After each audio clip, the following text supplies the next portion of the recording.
Om Swastiastu. Assalamualaikum warahmatullahi wabarakatuh. Salam sejahtera bagi kita semua. Shalom, nama budaya, salam kebajikan, dan salam harmoni. Halo teman-teman, kami dari mahasiswa Universitas Pendidikan Ganesha Singaraja. Video ini kami buat dalam rangka memenuhi tugas mata kuliah dari pengembangan bahan ajar yang diampu oleh Profesor Dr. Desa Putu Parmiti, MS. Kami dari kelompok 1 yang beranggotakan 9 orang, diantaranya Kenalkan, nama saya Nikade Hendy Wila Andeni dengan NIM 2111031047047. Perkenalkan, saya Luh Media Triani dengan NIM 21110311147. Perkenalkan, nama saya Nikade Julia Purdanggraini dengan nomor NIM 21110312550. Perkenalkan, nama saya Made Juntia Marmelina Kori dengan NIM 21110031351. Perkenalkan, nama saya Sylvia Grace Kartika Yuda dengan NIM 21110031439.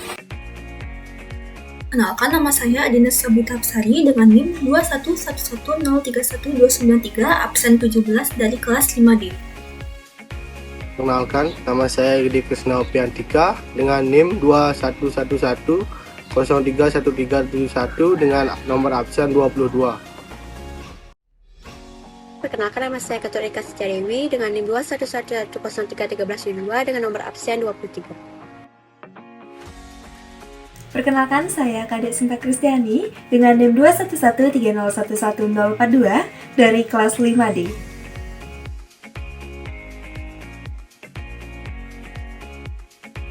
Pada kesempatan kali ini, kami akan membahas mengenai konsepsi sumber belajar. Adapun sub-sub topik dalam pembahasan kita kali ini yaitu pengertian sumber belajar, jenis-jenis sumber belajar, manfaat, dan juga fungsi dari sumber belajar.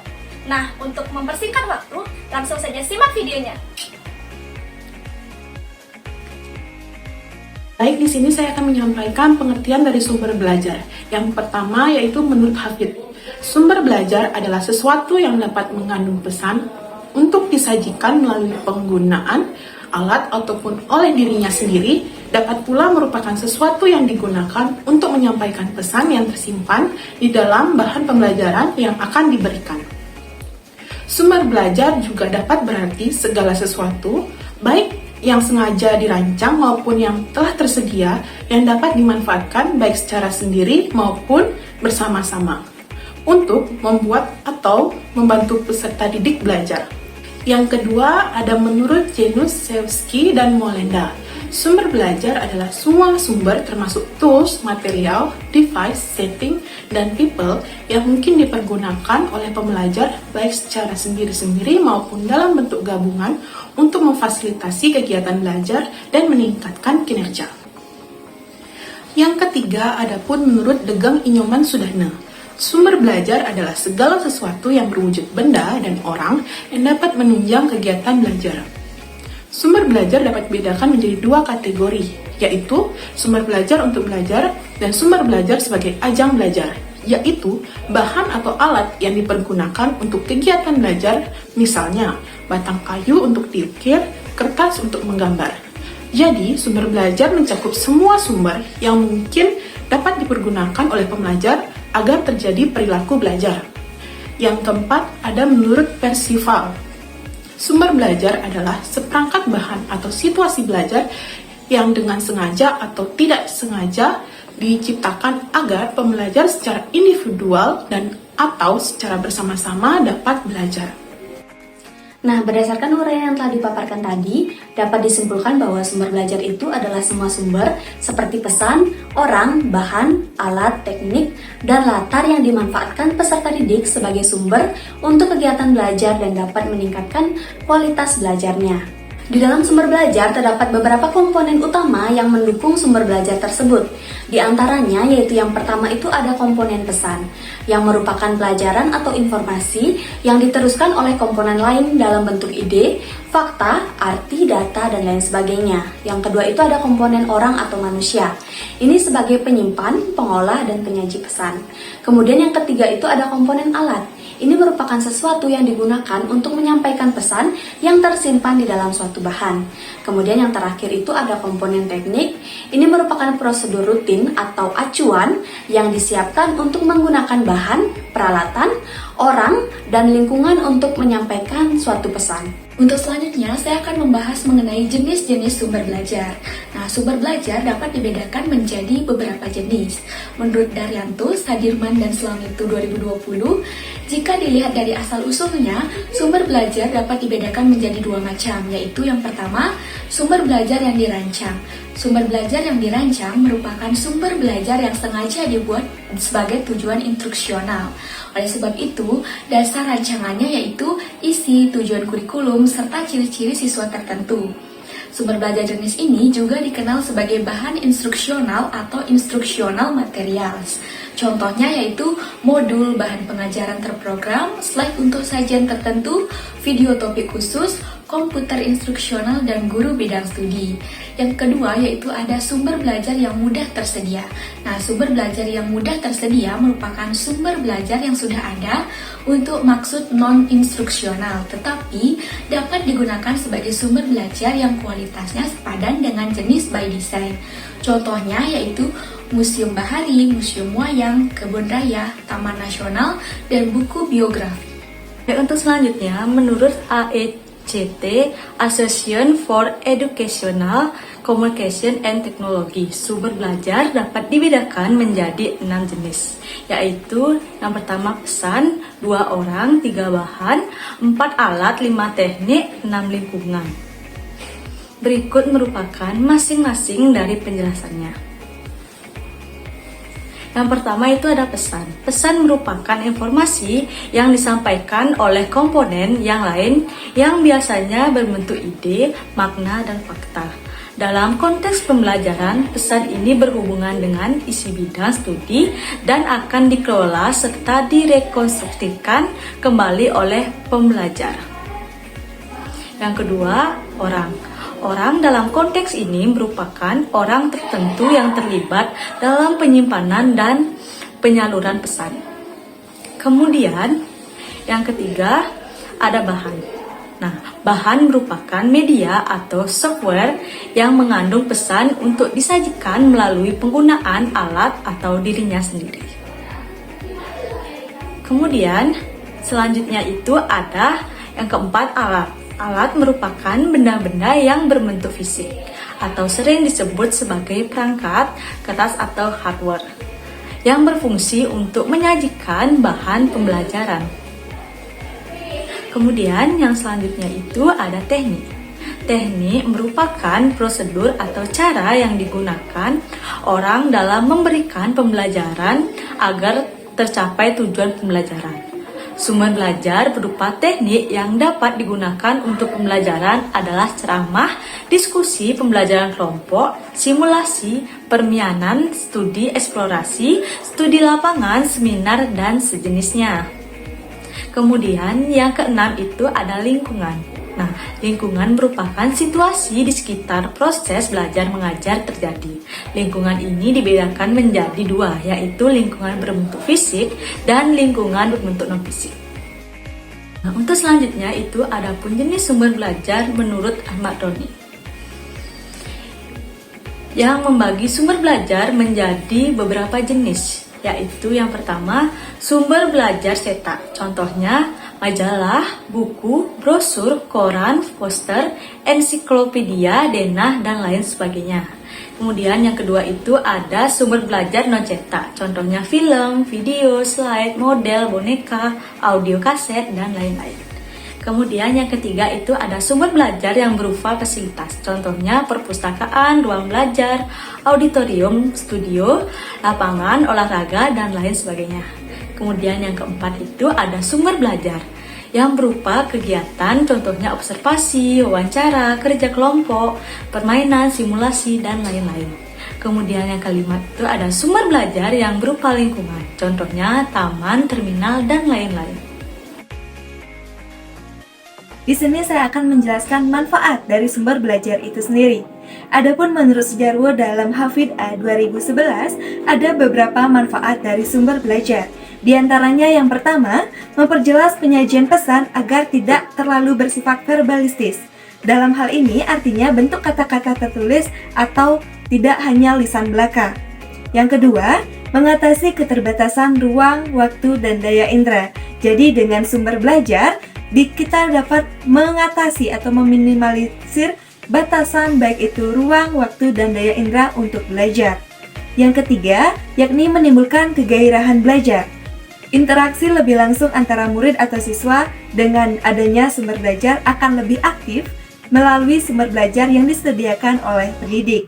Yang keempat, yakni memungkinkan anak belajar mandiri sesuai dengan bakat ataupun kemampuan visual, auditori maupun kinestetiknya, sesuai dengan minat dan bakatnya, memanfaatkan sumber belajar yang ada. Selanjutnya yakni memberikan rangsangan yang sama, mempersemakan pengalaman serta menimbulkan persepsi yang sama. Dengan sumber-sumber belajar yang sama, ini diharapkan mampu menciptakan persepsi ataupun pemahaman yang sama pada peserta didik. Dan yang terakhir, yakni menghadirkan objek-objek yang terlalu berbahaya atau sukar didapat ke dalam lingkungan belajar. Semisal, untuk siswa, kita ingin membelajarkan mengenai hewan-hewan ataupun hal-hal yang tidak bisa kita jangkau dalam bentuk benda atau kontekstual secara nyata dan langsung, maka dengan sumber-sumber belajar yang ada, kita bisa memanfaatkan dan tetap belajar hal tersebut. Sebagai contoh, kita ingin membelajarkan terkait hewan buas. Kita bisa memanfaatkan sumber-sumber belajar seperti gambar-gambar ataupun video dan memanfaatkan audio visual sehingga mampu memberikan pemahaman dan juga pengalaman belajar yang menarik untuk siswa. Baik, demikian pemaparan terkait manfaat sumber belajar menurut Sujarwo dalam Hafidh A 2011. Di sini saya akan melanjutkan pemaparan materi mengenai manfaat sumber belajar menurut Evelyn Siregar, yang dimana ia menyatakan bahwa manfaat sumber belajar itu untuk memfasilitasi kegiatan belajar agar menjadi lebih baik dan efisien. Nah, untuk secara rinci, manfaat dari sumber belajar itu adalah yang pertama, dapat memberikan pengalaman belajar yang lebih konkret atau langsung, misalnya seperti berkunjung ke pabrik-pabrik, ke pelabuhan, dan lain-lain. Yang kedua, dapat menyajikan sesuatu yang tidak mungkin diadakan, dikunjungi, atau dilihat secara langsung, misalnya seperti model, denah, foto, film, dan lain-lain. Yang ketiga, dapat menambah dan memperluas cakrawala sajian yang ada di dalam kelas, misalnya seperti buku teks, foto, film, narasumber, dan lain-lain. Yang keempat, dapat memberikan informasi yang akurat dan terbaru, misalnya seperti buku teks, buku bacaan, majalah, dan lain-lain. Yang kelima, dapat membantu memecahkan masalah pendidikan baik dalam lingkup makro maupun mikro. Misalnya secara makro itu sistem pembelajaran jarak jauh melalui modul. Dan yang ada secara mikro, pengaturan ruang atau lingkungan yang menarik simulasi penggunaan film dan OHP. Yang keenam, ada dapat memberi motivasi yang positif apabila diatur dan direncanakan pemanfaatannya secara tepat dan baik. Yang ketujuh, yang terakhir, ada dapat memacu untuk berpikir, bersikap, berkembang lebih lanjut, misalnya seperti buku teks, buku bacaan, film, dan lain-lain, yang mengandung daya penalarannya sehingga dapat memacu peserta didik untuk berpikir, menganalisis, dan berkembang lebih lanjut ke depannya. Baik, dapat disimpulkan mengenai manfaat sumber belajar itu bahwa sumber belajar dapat memberikan pengalaman-pengalaman belajar yang lebih nyata, konkret, dan memotivasi belajar para peserta didik.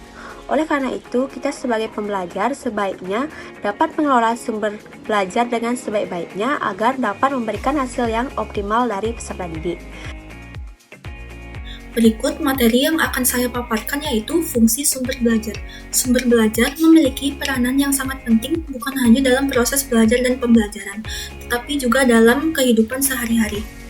Katz mengatakan bahwa ada dua fungsi sumber belajar, yaitu menghibur dan menyampaikan informasi agar sumber-sumber belajar yang ada dapat berfungsi dalam pembelajaran harus dapat dimanfaatkan dengan sebaik-baiknya. Ada beberapa fungsi dari sumber belajar, diantaranya yaitu yang pertama, pengembangan bahan ajar secara ilmiah dan objektif. Yang kedua, mendukung terlaksanakannya program pembelajaran yang sistematif.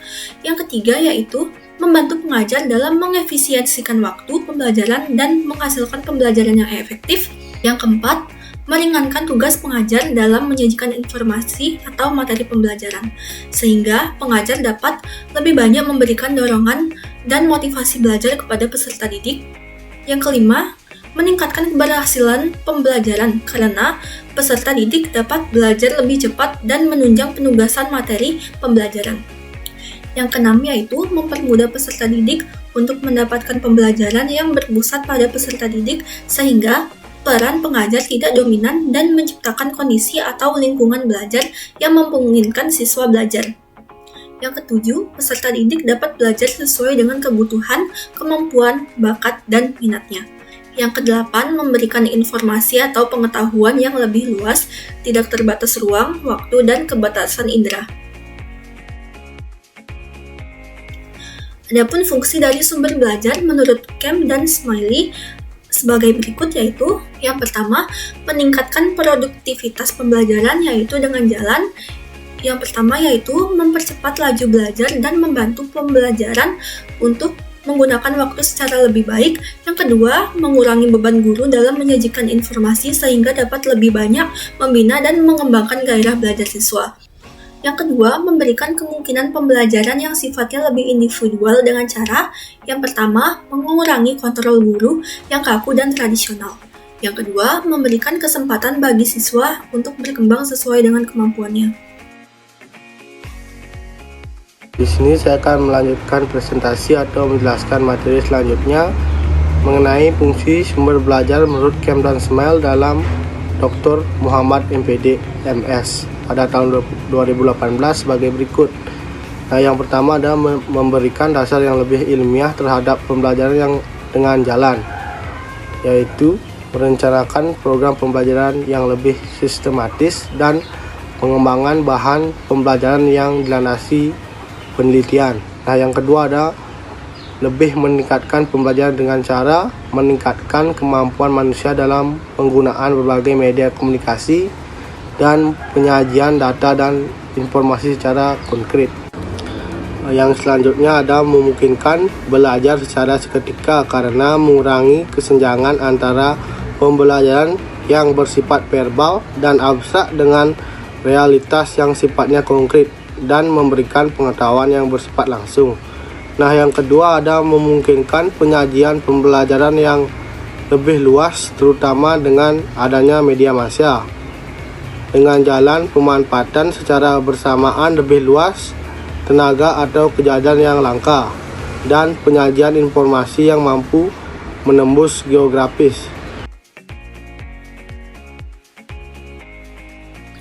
Baik, sekian pemaparan dari kelompok kami. Mohon maaf apabila terdapat kesalahan kata.